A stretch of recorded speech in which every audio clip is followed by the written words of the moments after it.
This is the third video for Principles of Investing. I'm Greg Kilpack. In this video, once again, we're going to talk about market timing. Specifically, we want to answer the question, when is it safe for investors to buy back into the markets? How do you know that the bear market is over so that you can buy back and stocks will go up after you buy it? So I will share with you in this video the strategy I've developed that will help you to buy back at the right time when it's safe, where there's limited downside risk and a lot of upside potential. So the damage is done. Now, the thing is, at this time, the market may have already gone down by 50% or more. And so it's likely to be very scary to buy because, the market just took a big plunge. And now you're worried that, and everyone else is worried that it's going to go down further. But keep in mind that stocks always come back. The United States has always come back after a bear market, and you're getting stocks at really good prices. So even if they go down a little bit more after you enter and buy, this strategy will help you limit downside risk by entering at the right time. So we're looking at a chart right now of the Dow Jones Industrial Average. And again, that represents what the whole market is doing. Now, I want to show you an indicator that the professional money looks at, the most important indicator that I know of. And it's the 200-day moving average.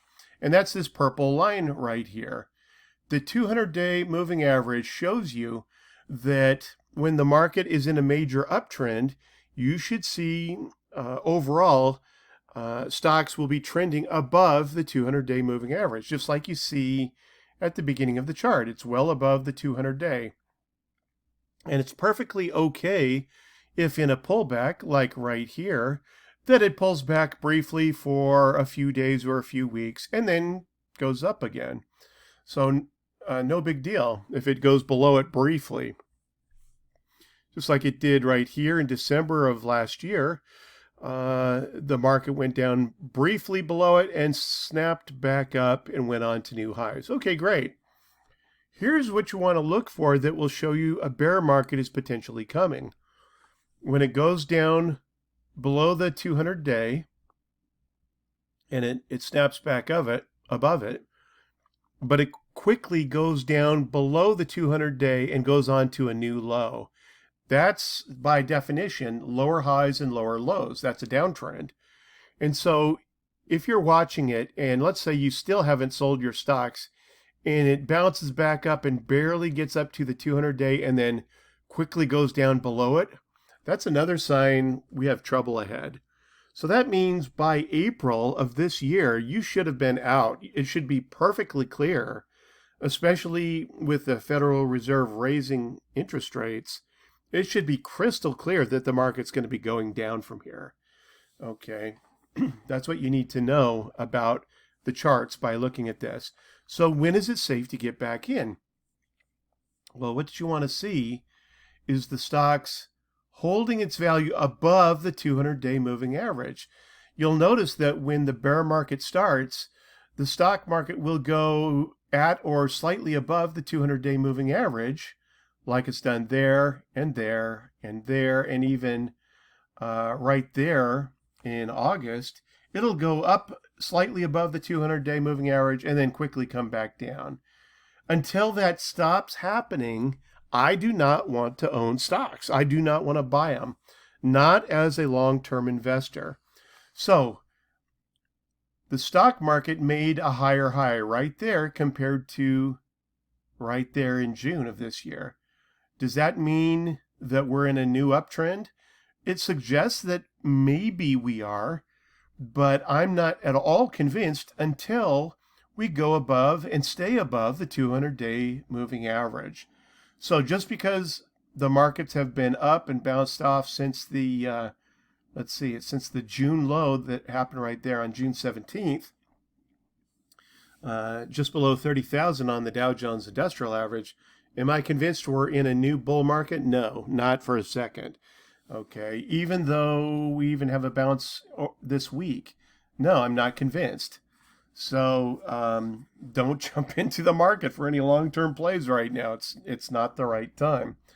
Let me show you what the right time looked like in the previous bear market.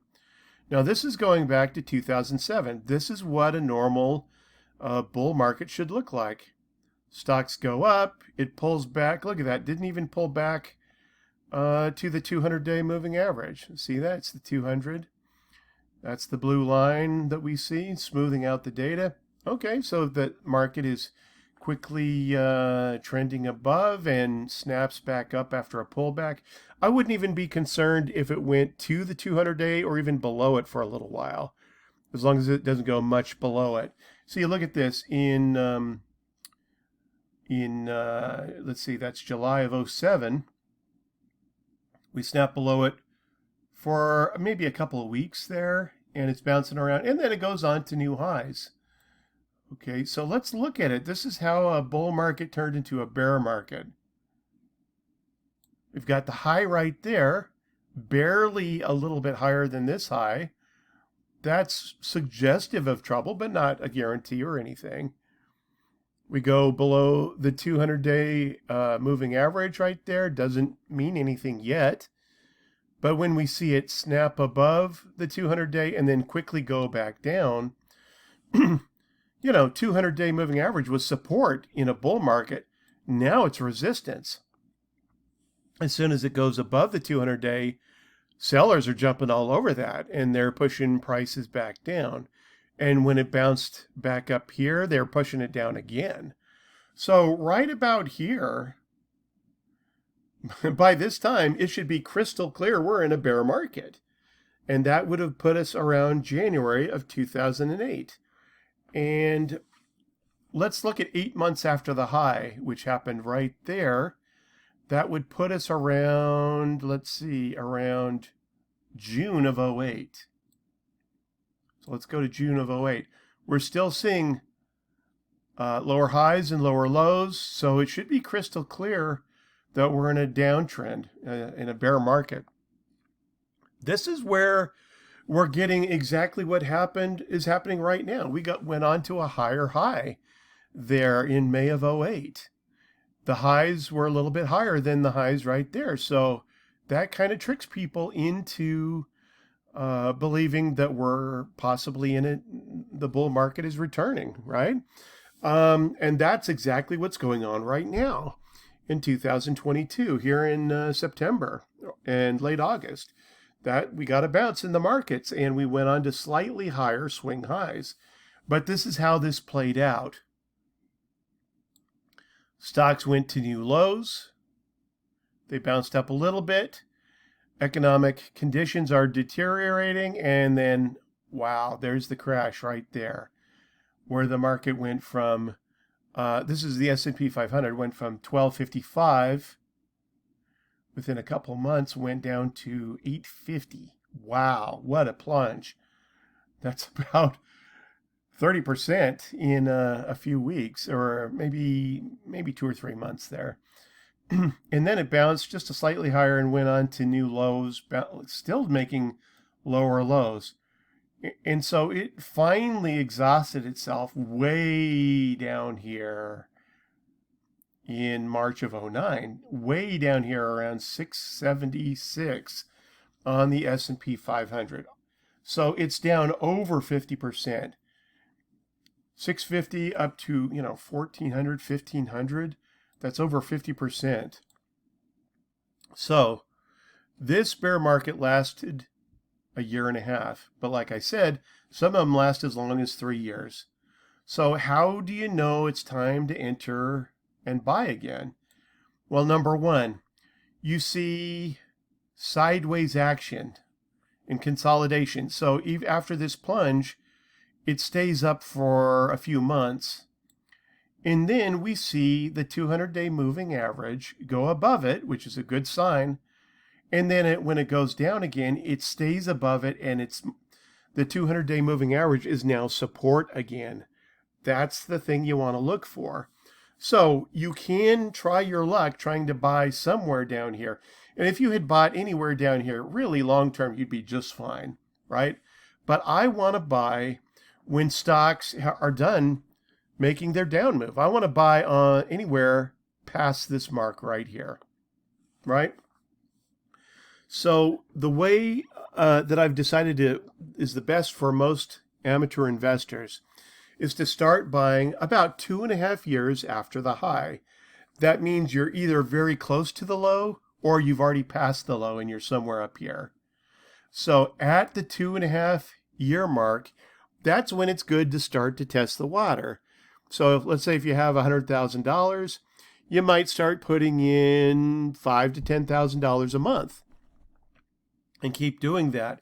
And as long as the market seems safe and the water feels good, you're testing the waters, you keep doing that. You keep putting $10,000 in a month.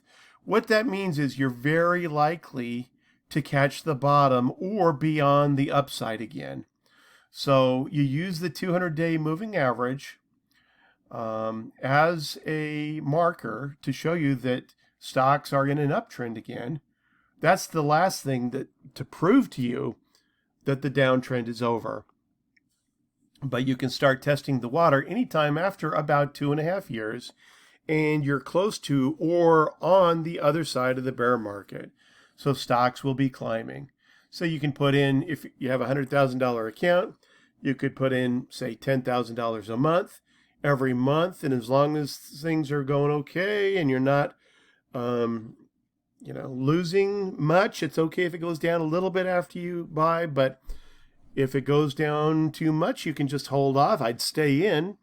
If I put in 20,000 and still had 80,000 to go, I'd stay in, but I want to be comfortable. I want to see stocks generally going up, not going down too much. And as long as that happens, just keep putting 10,000 a month. So your risk is limited as you get back into the markets. It's a real low risk, safe way to get into stocks. Now, if you're buying individual stocks with that $10,000 each month, I'd spread that out among different stocks that you want to be into. So if you want to be into 10 different stocks, you want to own 10 different stocks, you buy $1,000 worth each month of the 10 stocks that you want to own. If you want to put it all into 3 mutual funds, then you split it up evenly each month among those 3 mutual funds. But that's a real safe way to enter the market based on the most important indicator, the 200-day moving average, and the time frame that we know bear markets typically last, 1.5 years to 3 years. And so if you look at these two things and carefully enter the market after about 2.5 years after the high was put in, that's a pretty safe time to start easing back into the markets. It's a very safe time. If you can handle the risk and just jump back in, you can do that, but this is a safer way to do it. Now, let me show you one thing before we go. Based on the long-term picture, let's say you bought stocks right about here, right around 900 on the S&P 500. Well, that would have been an awesome place to buy right there. But if you had bought right there, look at how much further the market went down after you bought. It went all the way down another 220 points or so, right about there. So it would have gone down another maybe 25%. On the short term, it's very scary to see your account drop 25%. Even though the big picture is you're really close to buying near the low. Where's 900? Right about there. Okay. And even if you had bought at 900, you would have made more than 4 times your money from where we are right now at 4,000. That's even after the dip. It would have been higher, 6 months ago. So what I'm saying is keep in mind the big picture. All you have to do is buy somewhere down here and you're in great shape, but preferably on the other side of the low. Anytime from the low that happened in March of 2009, anytime afterwards would have been golden. You could have bought into stocks and done very, very well during the ensuing bull market. So keep the big picture in mind and follow these two indicators as a way to safely and carefully get back into the market. And that'll help you not get scared out and sell out because the market went down after you bought it. So don't get scared out. Know that we're very close to the bottom, and scale into the market, and you'll be safe by doing that. Okay, in the next videos, we're going to talk about which stocks to buy. We're going to talk about that and go into detail how to know which stocks to buy. Okay, until then, this will go a long way to help you to know when it's time to buy again.